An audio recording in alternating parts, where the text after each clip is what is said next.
nous retrouvons pour donc la conférence dédiée à la préparation aux oraux que je vais co-animer avec le docteur Stéphanie Bim. Donc l'idée aujourd'hui, c'est de vous présenter un peu les attendus de cette épreuve que vous pouvez retrouver à la fois en passe comme en LAS. Donc, tout d'abord, on va faire la différence.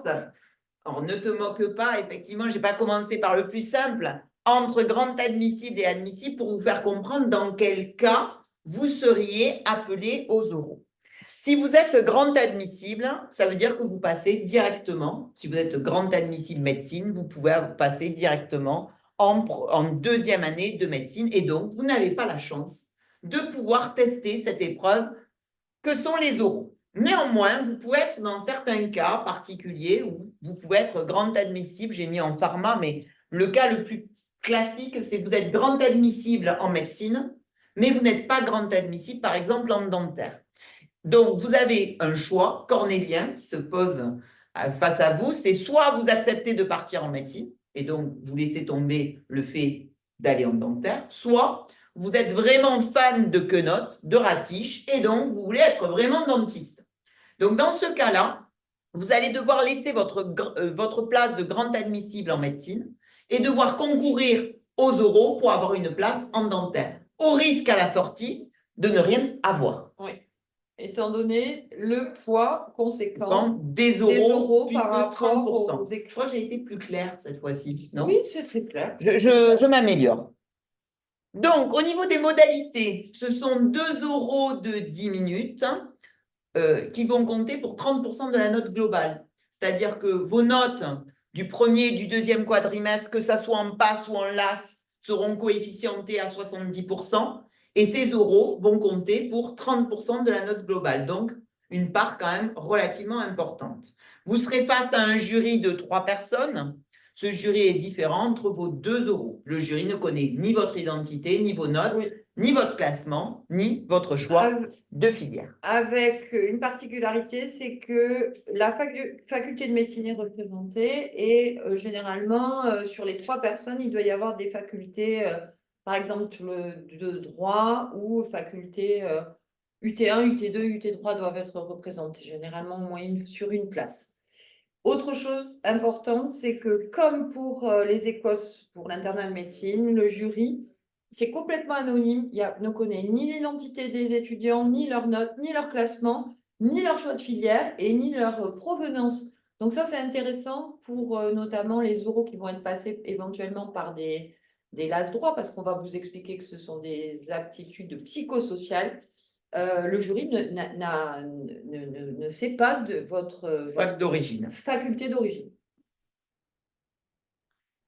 Donc, finalement, au niveau de ces oraux, vous allez être sur une situation de la vie de tous les jours, vous et un tiers, et face à une problématique pour laquelle il va falloir exprimer une démarche de recherche, de résolution, c'est-à-dire que vous allez résoudre cette problématique en suivant une méthodologie bien précise. La grosse difficulté de cet entraînement, de cet oral, c'est que vous n'avez pas de temps de préparation. On vous propose une problématique que vous allez devoir résoudre en autonomie, en 2 parties. Une première partie où vous avez 5 minutes en autonomie, 5 minutes maximum, et une deuxième partie où là, vous aurez une interaction avec votre jury, puisque dans la première partie, votre jury vous laisse dérouler la méthodologie. Dans la deuxième partie, par contre, c'est une interaction avec le jury qui dure environ 5 minutes. L'épreuve au maximum dure 10 minutes. Et là, le respect du temps, on va vous montrer la grille de correction tout à l'heure, et validé par 0,5 points, ce qui est important. Donc, il faut s'entraîner pour pouvoir être dans les temps et respecter les 5 minutes. Donc, l'objectif de cet exercice, c'est le CDI. Ce n'est pas un contrat à durée indéterminée, si ce n'est que si, parce qu'une réussite vous permettra d'obtenir une place en deuxième année dans la filière de votre choix. On va devoir chercher à avoir la capacité de l'étudiant à comprendre une situation, prendre des décisions, intervenir, en n'omettant pas, finalement la forme. Le fond est indispensable, mais la forme va l'être tout autant. Et le respect de ces trois parties est fondamental, puisque là aussi, dans la grille de correction, il y a une valorisation du respect de l'architecture de cet oral. Ce CDI, il faut le respecter obligatoirement. Alors, bien évidemment, vous allez être noté, c'est ce qu'on vous disait, sur le fond, mais aussi la forme, et les différents modes de communication auront leur importance, que ça soit le langage non verbal, paraverbal ou le langage verbal. On va y revenir tout de suite. Donc, au niveau du paraverbal, le rythme de la voix, l'intensité de la voix et la hauteur de la voix, ne pas hésiter à faire des silences. Un silence, c'est peut-être la meilleure des ponctuations. Que des tics de langage ou des hésitations, et ça, c'est très important. L'élocution, effectivement, être aussi fluide dans votre déroulé, le focus intonatif et l'accent. Et je pense que le débriefing qu'on vous proposera à l'issue de votre entraînement sera très important, parce que souvent, dans tout ce qui est langage paraverbal, non-verbal, on ne se rend pas compte de ce qu'on laisse transparaître ou ce qu'on laisse avoir au jury. Donc là, c'est très important aussi de prendre conscience de tics de langage ou du fait qu'on parle trop vite ou trop fort. Donc le débriefing va être important. C'est pour ça qu'on a recours aussi de temps en temps au film, de filmer nos étudiants pour leur permettre aussi, a posteriori, de se rendre compte, parce que souvent, effectivement, on ne s'en rend pas forcément compte. Il faut également que dans votre non-verbal, il y ait une adéquation entre ce que vous racontez et ce qui va être visible sur votre visage. Vos expressions faciales vont avoir, donc on a essayé de l'illustrer, mais finalement, vous êtes sur une situation dramatique, vous ne pouvez pas avoir un grand sourire banane. Votre regard, le fait de regarder votre jury quand vous parlez, est capital. C'est d'autant plus dérangeant un étudiant qui passe son oral à regarder soit le plafond, soit le sol. Oui, et l'authenticité va être valorisée, et le fait de vous mettre dans la situation et de véritablement la vivre, on voit que nos élèves qui ont d'excellentes notes sont ceux qui sont capables véritablement de vivre ce qu'ils sont en train de raconter. Et les gestes, le non-verbal, ça participe de l'authenticité du récit que vous donnez à votre jury. Et c'est vrai que moi, souvent, je dis à mes étudiants, être convaincu permet d'être convaincant. Oui. Vous ne pouvez pas convaincre un jury si vous n'êtes pas convaincu vous-même de ce que vous êtes en train de dire. Oui. Que vous êtes en train de raconter, parce qu'en fait, c'est une histoire que vous racontez, sans préparation. Donc, il faut avoir beaucoup d'imagination. Donc, 4 types de comportements sont possibles face à une situation problématique, mais un seul est attendu dans cette épreuve. Vous pouvez avoir un comportement d'agressivité, de fuite, de manipulation ou d'assertivité. Donc, l'assertivité, ce que le jury attend de vous, c'est votre capacité à défendre votre opinion, vos droits, mais donc à avoir des valeurs fortes, à avoir une assise et une corrélation entre ce que vous dites et ce que vous faites.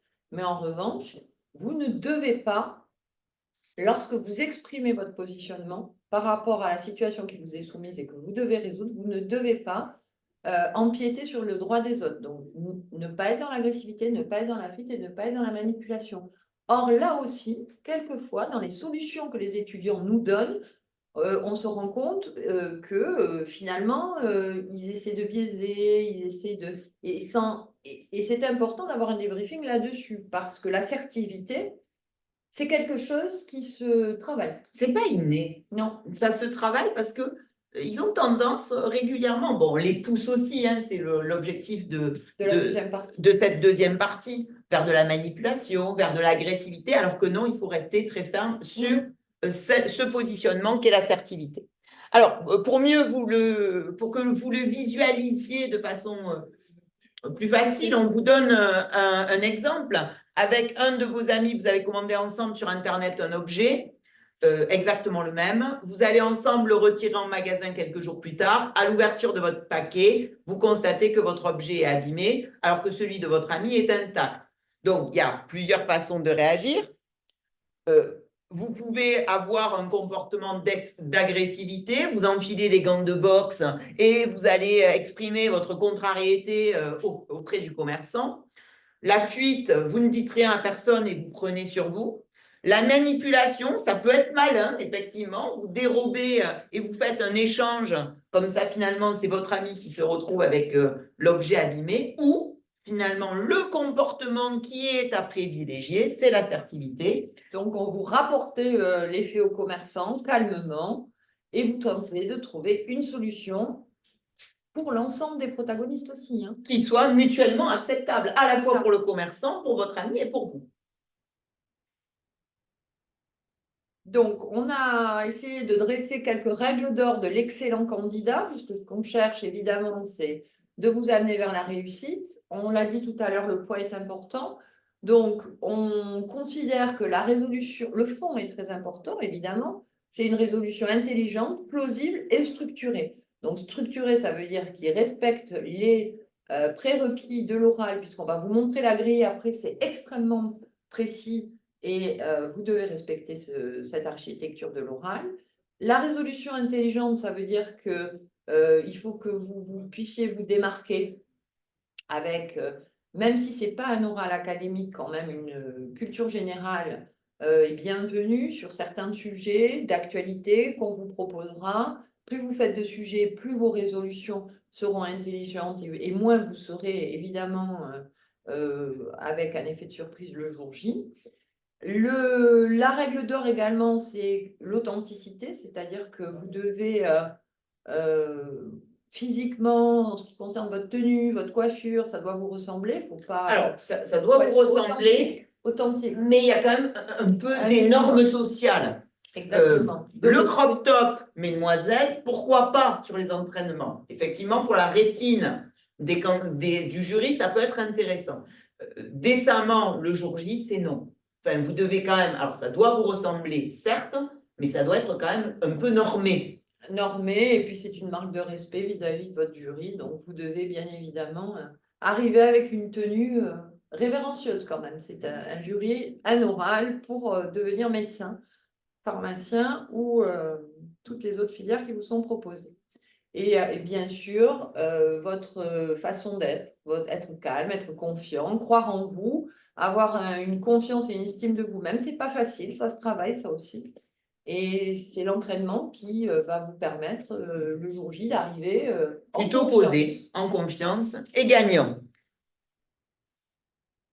C'est intéressant aussi de se poser la question de qui vous êtes, quelle est votre personnalité, quels sont vos points forts, vos points faibles. Donc, pensez aussi à questionner votre entourage parce qu'il va falloir renforcer ces points forts et à essayer de minimiser vos points faibles. Et quelles sont vos qualités, quelles sont les qualités qui vous paraissent indispensables dans le domaine de la santé que vous avez intrinsèquement en vous. Il faut bien évidemment une intelligence émotionnelle dans la réponse aux problématiques qui vont vous être posées. Oui. Et ce qu'il faut comprendre, c'est que même si Toulouse a choisi une mise en situation de la vie quotidienne, il y a toujours derrière les sujets une transférabilité possible dans le domaine de la santé. Donc la deuxième partie peut vous amener à mettre en avant votre intelligence émotionnelle. Donc il faut toujours visualiser une transférabilité possible dans le domaine médical. Donc, on vous a listé, mais ce n'est pas une liste exhaustive, des compétences exigibles lors de votre entretien, bien évidemment de la compassion, de l'empathie.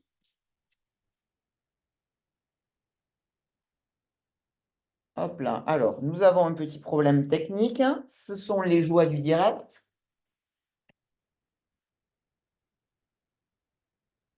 Hop là, allez, nous voilà repartis.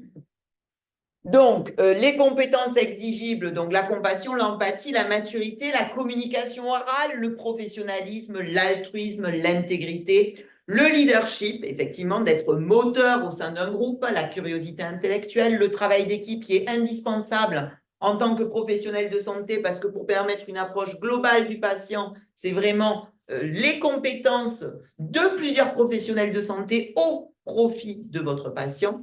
Les compétences culturelles, la fiabilité, l'autodiscipline, la pensée critique, l'adaptabilité, le raisonnement verbal, les habitudes au travail, la persévérance, la résilience et la logique. Donc, cette année, on vous invite à aller lire le rapport Santé publique France sur les compétences psychosociales. Donc, c'est en ligne, c'est accessible. Ils ont construit la grille de correction sur la base de ce rapport. Et dans ce rapport, donc, et dans cet oral, on va donc évaluer vos compétences psychosociales, à la fois cognitives, mais également émotionnelles et sociales. Donc, cognitive, c'est ce qu'on vous disait, la conscience de vous-même, avoir conscience de soi-même, se connaître, savoir penser de façon critique. Donc ça, c'est la qualité du fond et du développement que vous allez donner. Votre capacité à vous auto-évaluer de manière positive et de faire attention à vous-même. Donc, il ne faut pas se sacrifier dans ces oraux. Hein, ça, on vous l'expliquera, on vous aidera là-dessus pour l'orientation des solutions. Les capacités, alors ensuite, il y a la capacité de maîtrise de soi qui va être plutôt testée dans le cadre de la deuxième partie et la capacité de prendre des décisions constructives.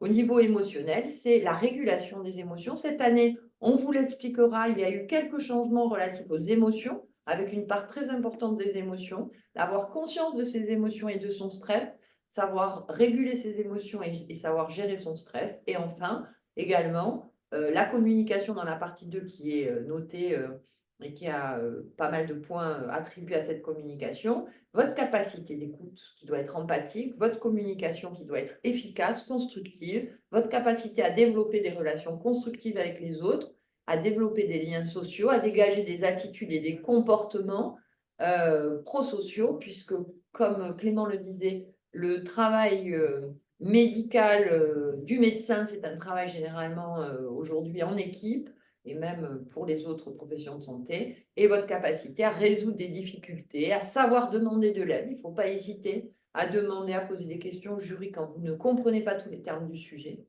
et à résoudre les conflits, puisque c'est un conflit qui vous est proposé de façon constructive.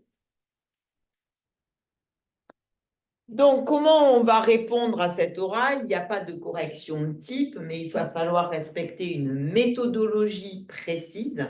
Donc, il y a un déroulé logique, argumenté, avec des arguments valables et non fallacieux, et de façon structurée. Donc, comme je l'évoquais tout à l'heure, cette première partie est en autonomie de 5 minutes selon une méthodologie adaptée. La deuxième partie fait intervenir le jury, puisque c'est une interaction avec le jury qui doit durer 5 minutes au maximum. Donc là, vous avez, on va peut-être passer l'autre. Là, c'est en fait les compétences requises pour l'étudiant sur la base du rapport Public France. Mais là, c'est le décalque avec le nombre de points qui va être attribué en fait à chaque aptitude psychosociale attendue de l'étudiant. Donc vous voyez une partie en autonomie sur 10 points et une partie sur 8 points en ce qui concerne l'interaction avec le jury. Donc, oui, les 10 points pour les 5 premières minutes, ça va être fondamental. Vous allez devoir faire le CDI, respecter la structuration générale de la réponse. Chaque étape est dotée de certains points. Donc, le respect du temps, par exemple, c'est 0,5. Mais les émotions, ça va être 1,5 point. Donc, une globalité pour la première partie de 10 points, 8 points pour l'entretien avec les jurys, où là, on va tester votre altruisme et votre empathie. Donc, vous voyez, ça revient au niveau des émotions, puisque vous avez 1,5 dans la partie 1 sur les émotions. Et donc, ça revient dans la partie 2 sur les 8 points, l'altruisme et l'empathie. Et vous devez avoir une adaptabilité, c'est-à-dire être capable, quand on va dans la deuxième partie, vous faire des contre-scénarios, de vous adapter et d'être flexible dans vos réponses. Donc, l'assertivité, c'est aussi la capacité à montrer que vous avez une résolution qui est assise sur vos valeurs et vos fondamentaux, tout en respectant les droits des autres. Et enfin, il rajoute 2 points, qui est une évaluation transversale pour la communication. La communication, première et deuxième partie, comme c'est bien transversal. Alors, on va repartir en détail tout d'abord sur cette première partie.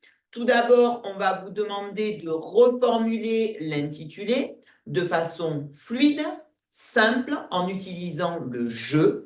N'oubliez pas que c'est votre premier contact avec le jury. On ne refait jamais une première impression. Donc, il faut que d'entrée de jeu, votre reformulation, entre guillemets, soit percutante.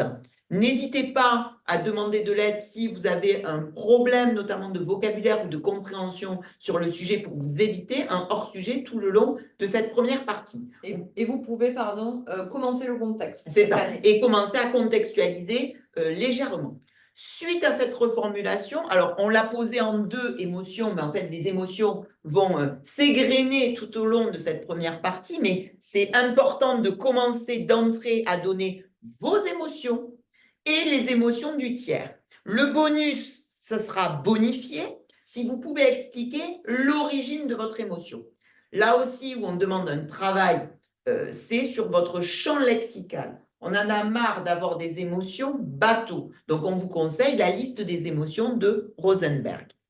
Donc là, cette année, la spécificité vraiment, c'est d'être capable de contextualiser vos émotions. C'est-à-dire que on n'est plus dans j'énumère mes émotions et une phrase qui est aujourd'hui interdite, je mets à distance mes émotions. Non, c'est je donne des émotions variées qu'il faut travailler, qu'il faut enrichir, et votre capacité à expliquer la naissance de ces émotions, la contextualisation de ces émotions. Suite à cette reformulation de vos émotions, vous allez pouvoir passer à l'étape suivante. Mais vous ne dites plus « je mets à distance mes émotions ». C'est une phrase qui ne doit plus être prononcée. Alors, la phase suivante, c'est la compréhension. On va y revenir en détail juste après. Suite à la compréhension, on a les décisions alternatives qui vont avoir un canevas qui est toujours le même. C'est la stratégie du « si alors ». C'est-à-dire que si vous n'agissez pas, dans le pire des cas, qu'est-ce qui se passe? Dans le meilleur des cas, qu'est-ce qui se passe? Si vous agissez, qu'est-ce qui se passe dans le pire des cas, dans le meilleur des cas? Et toujours dans cet ordre-là. Alors, ça peut paraître un peu lourd.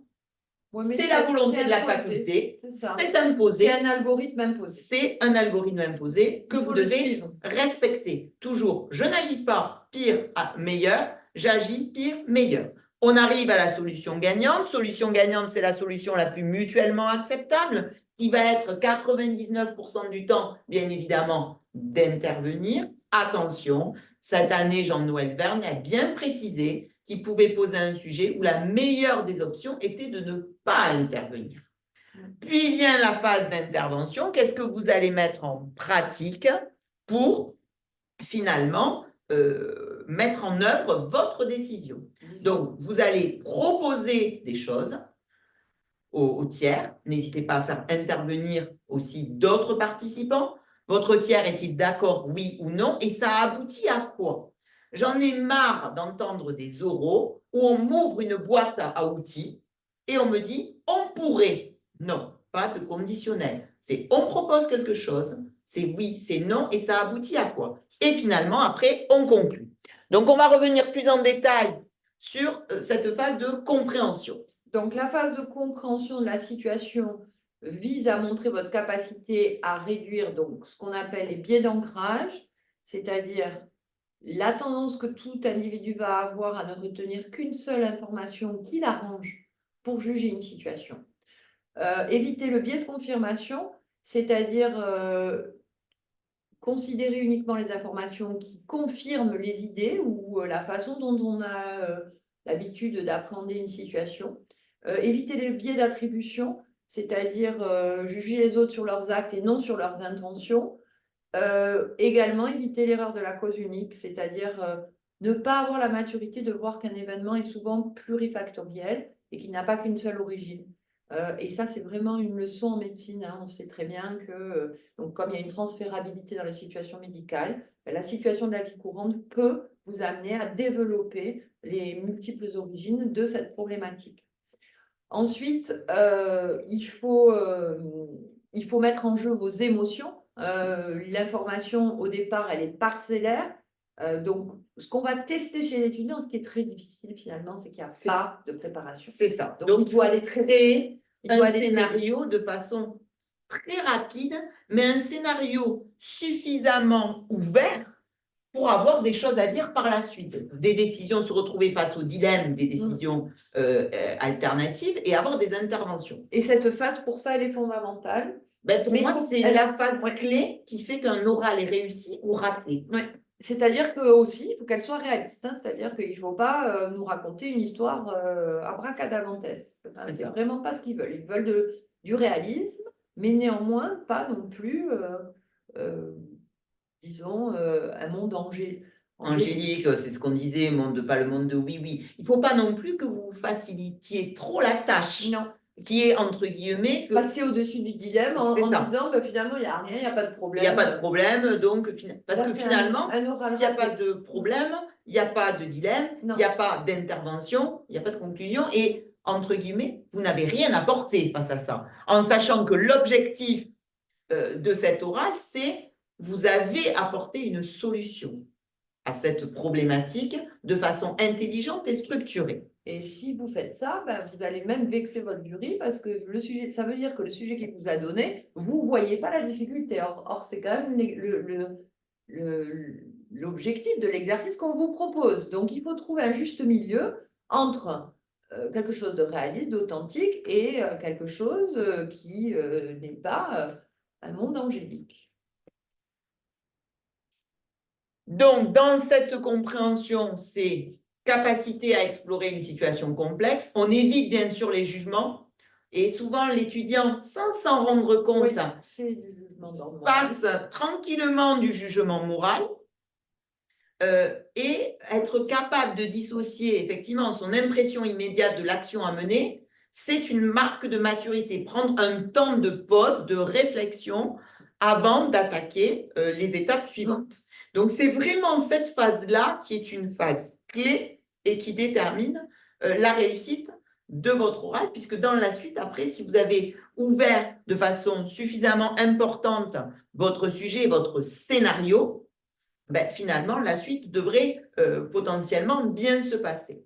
Souvent, moi, je compare cet oral au fait de regarder Netflix. Quand vous commencez une série, saison 1, épisode 1, vous devez être happé par ce qu'on vous raconte. Et souvent, le reproche qu'on fait aux étudiants, c'est qu'on s'ennuie profondément. Et le fait d'arriver à happer votre jury va finalement faire aussi que votre jury va être à fond sur ce que vous racontez et va être peut-être un peu moins, pas exigeant, mais n'aura peut-être un peu moins tendance à chercher l'erreur. Tandis qu'un jury qui s'ennuie, qui a entendu 50 fois la même chose, aura plus tendance à chercher l'erreur. Donc le but, c'est vraiment d'être convaincu pour être convaincant et que votre jury soit convaincu aussi et soit dans l'attente de la suite de votre scénario. Oui. Et puis, l'intelligence de la résolution, il ne faut pas hésiter à être différent des autres dans la résolution. C'est-à-dire qu'il ne faut pas appliquer les modes, les modes de pensée traditionnels, forcément. Hein. Si vous êtes assertif, vous pouvez vous positionner de manière originale dans votre résolution. L'originalité est payante sur ces oraux, alors toujours en étant authentique et réaliste, bien évidemment. Ensuite, vous avez une phase de décision qui va évaluer votre capacité à minimiser les biais de surconfiance ou les biais de sélection et à se poser la question finalement, qui est impliqué, qu'est-ce qui est le plus urgent, l'algorithme, le si alors dans cette décision peut aider à cette réflexion. Et ce canevas est très attendu en sachant que c'est ce qu'on vous disait tout à l'heure, on peut se retrouver dans une situation où finalement le mieux c'est de ne rien faire. Voilà. Mais vraiment le canevas, si je n'agis pas, pire des cas, meilleur des cas, si j'agis, pire des cas, meilleur des cas. Et si exceptionnellement on est dans une situation où vous n'agissez pas, puisque cette année ce sera possible, ça ne veut pas dire qu'il n'y a pas de phase 3. Ah, mais il y aura une intervention, mais ça il y aura une autre intervention. Mais il n'y aura pas forcément une action. Donc ça aussi, on vous fera travailler dessus. Tu vois autre chose à dire sur cette partie-là? Non, sur la décision, l'algorithme, je crois que ce que tu disais est très important. C'est-à-dire qu'en fait, comme tu disais, c'est lourd. L'algorithme, il a 4 manches, il est lourd. Donc, il faut arriver à ne pas le rendre ennuyeux. C'est ça. et que ce ne soit pas une récitation. Donc, il faut y mettre de l'originalité. Mais ça peut être aussi rassurant pour l'étudiant parce que ça lui fait gagner du temps. Oui, C'est comme, c'est très structuré. c'est très structuré.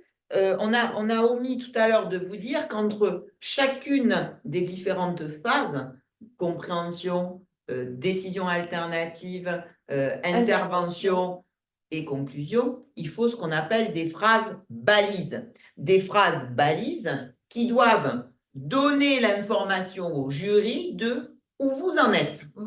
Ces phrases balises doivent être des phrases qui sont les vôtres et pas des phrases standards qui qui pour un jury vont dire bon mais celle-là on l'a déjà entendue X fois. Oui, mais vous la rédigez, votre phrase balise, mais en revanche, vous l'apprenez par cœur et c'est ça qui fait le socle de votre oral. C'est ça. Et vous vous raccrochez à ça, et ça vous donne le temps de réfléchir. En revanche, effectivement, il ne faut pas que ce soit une phrase balise copiée intégralement sur le diaporama des corrections de la faculté. Mais en revanche, il faut qu'elles existent. Sinon, si on ne se repère pas dans votre déroulé, ben, vous allez perdre des points sur la structuration. Et c'est aussi notre travail de Oui. travailler avec vous cette phrase balise, c'est-à-dire qu'on va partir de votre base et l'améliorer. Mais on ne vous donnera jamais une phrase balise à apprendre par cœur. Ça serait absurde parce que si tous nos étudiants avaient les mêmes phrases balises, ça veut dire que le jour J, un jury peut très vite discerner qui est passé en prépa de qui n'y est pas passé. Donc, avec forcément peut-être un jury qui n'apprécierait pas le fait que vous ayez été formaté. Ce n'est pas notre objectif. On va partir de votre base et la perfectionner si besoin est. Donc, l'intervention, donc là, on attend de vous que vous puissiez mettre en œuvre votre décision, en fait. Donc, là, effectivement, la liste, ce n'est pas forcément quelque chose qu'on recommande. De même, on ne recommande pas du tout une espèce de pratique qui existe chez certains étudiants, qui est de donner des numéros de téléphone, ça ne sert à rien. Donc, de même, les interventions bateau du type recours à un psychologue, il faut arriver à trouver des choses plus originales, plus intelligentes dans le sens où, eh bien, forcément, on sait tous que le SAMU, bon, mais existe et qu'on peut y avoir recours dans les situations de danger, mais il faut quand même marquer, il faut vous différencier des autres, c'est ça qui est important. Donc les numéros de téléphone appris par cœur tout fait, non, ça c'est pas recommandé. Et surtout au niveau des interventions, et moi je trouve souvent cette erreur-là en faisant passer les oraux, vous n'avez aucune hiérarchisation. Ils nous balancent des infos comme ça. Ah oui, on peut faire ça, ça, ça, ça, ça. Non, on commence par quoi? Du plus important vers le moins important. C'est pas la peine de nous en mettre un bottin non plus. Moi, je pense que 2-3 interventions, c'est le grand max, Oui. avec une vraiment principale. Et ça aboutit chaque fois à quoi? Il faut qu'il y ait un déroulé logique.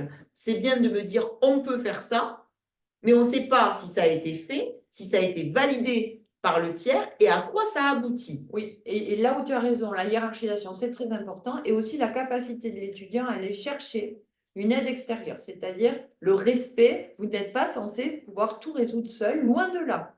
Donc, la capacité de l'étudiant à s'en remettre à un tiers qui est soit au-dessus de lui, soit puisqu'il faut que vous soyez dans la situation d'un étudiant de première année, hein, ça, c'est très important. Et ça sera très valorisé. Et ça sera valorisé, votre capacité à aller chercher une aide extérieure. Vers qui allez-vous pouvoir vous tourner pour résoudre la difficulté qu'on vous présente? Et ça n'est pas tout seul que vous pouvez tout résoudre. Et enfin, après, on aura donc la conclusion. Donc, la conclusion, l'idée de la conclusion, moi, souvent, je dis à mes étudiants, c'est peut-être un saut dans le futur. Alors, ils ne veulent pas, effectivement, un monde à la oui-oui, mais quand même, pour la conclusion, on aime bien le monde à oui-oui. Donc, il faut que ça se finisse. Vous êtes de super-héros où finalement, votre contribution a été très bénéfique pour la résolution de la problématique. C'est une règle d'action. C'est une règle d'action. Il faut être optimiste. Alors, pas le monde de oui-oui, mais la résolution doit être optimiste. Sur la résolution, en sachant que le fait d'être intervenu, et peut-être d'avoir choisi les profils qui vous accompagnent, les tiers, les aidants, finalement, c'est aussi important. Et on passe à cette deuxième partie, donc là, d'intervention, d'interaction avec votre jury. Alors souvent, moi, je dis aux étudiants, finalement, cette deuxième partie, c'est juger l'étudiant sur quoi? Sur son adaptabilité au changement de scénario, sur sa flexibilité, mais aussi sur sa capacité d'anticipation.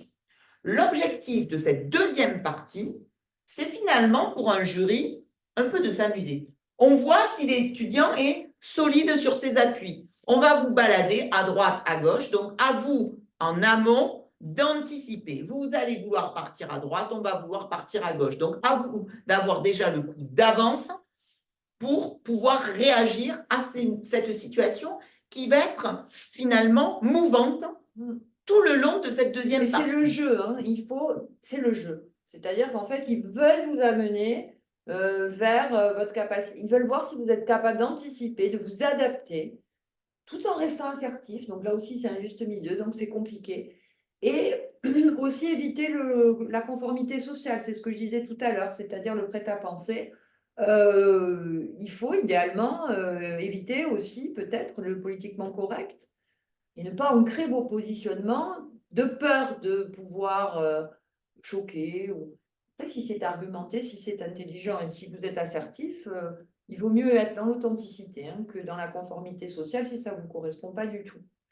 Une des particularités, une des nouveautés de cette année, vous pourrez, et normalement vous devriez avoir droit lors de cette deuxième partie à une proposition du jury à laquelle il va falloir savoir dire non. Une question ou une proposition qui vous semble inadéquate vis-à-vis de la situation. Là aussi, souvent les étudiants, la plupart du temps, discernent que cette fois-là, il ne faut pas y aller, mais ne le justifie pas. Alors, c'est bien de dire non, mais il va falloir quand même le justifier et ne pas oublier peut-être de faire une contre-offre. Oui, et beaucoup d'étudiants s'arrêtent à non. Oui, mais c'est très difficile. Là, on en parle comme ça, mais en fait, si on se met dans la position de l'étudiant, dire non à une question que le jury lui pose le jour d'un oral aussi important, c'est finalement marquer fortement votre assertivité. Donc, c'est votre maturité à être capable de dire effectivement non tout en l'argumentant, parce que c'est ça l'assertivité. Si tu dis non sans argumenter, ça ne sert à rien. Tu vas être plutôt presque agressivité. Tout à fait. On est d'accord. Donc, cette nouvelle donne là, de cet oral, on vous a parlé des émotions, et là, de cette réponse possiblement négative à votre jury, ça se travaille. Donc, on va arriver à cette fameuse grille, une grille qui va guider le jury dans la prise de notes et pour définir votre note. Donc, cette première étape qui est reformulation, compréhension, vaudra donc 2 points. Les décisions alternatives sur le canevas, si j'agis pas, si j'agis pire, meilleur, 1,5 point. La solution gagnante, qui dit finalement, au vu du dilemme et au vu des solutions qui me sont proposées, celle qui me paraît la plus pertinente, la plus cohérente, la plus mutuellement acceptable est d'agir à 99% des cas ou de ne pas agir 0,5. L'intervention, 1 point. La structuration, 1,5 point. Les émotions, on vous l'a dit tout à l'heure, c'est 1,5 point. Le respect du temps, c'est 0,5. Donc, mine de rien, sur des écarts si faibles entre vous, c'est important. Et la finesse et la véracité de la réponse cette année, avec l'attention à soi, c'est 1,5 point. C'est monté en poids sur la Sachant que c'est 1,5 dans la première partie et qu'on le retrouve dans la deuxième partie à 1,5. Donc, en tout, ça fait 3 points. C'est énorme. Sur cette deuxième partie, donc l'adaptabilité, 3 points. L'altruisme et l'empathie, 2,5. L'assertivité et expression d'émotion de la solution assertive, j'ai envie de le mettre en package. Ça peut se rapprocher aussi des émotions. Oui, bien sûr. Donc, ça veut dire que l'émotion a quand même un poids hyper important.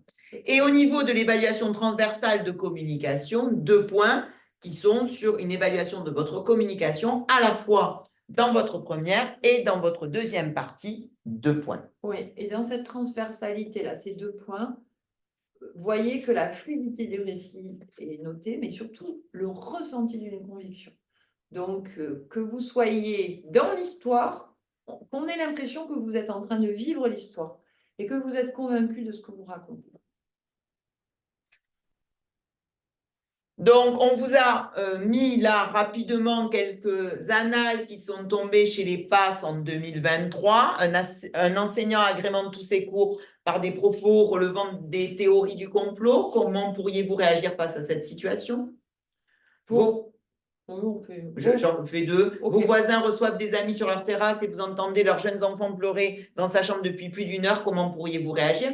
Vous vous rendez compte que, je change de diapo comme ça, vous avez le temps de voir pendant que je commente, vous rendez compte que toutes ces situations ne sont pas des situations, la plupart du temps, médicales, voire presque jamais. Non. Parce que, encore une fois, il n'y a aucune connaissance académique à avoir. C'est du bon sens, de la logique et répondre à une problématique selon une méthodologie adaptée.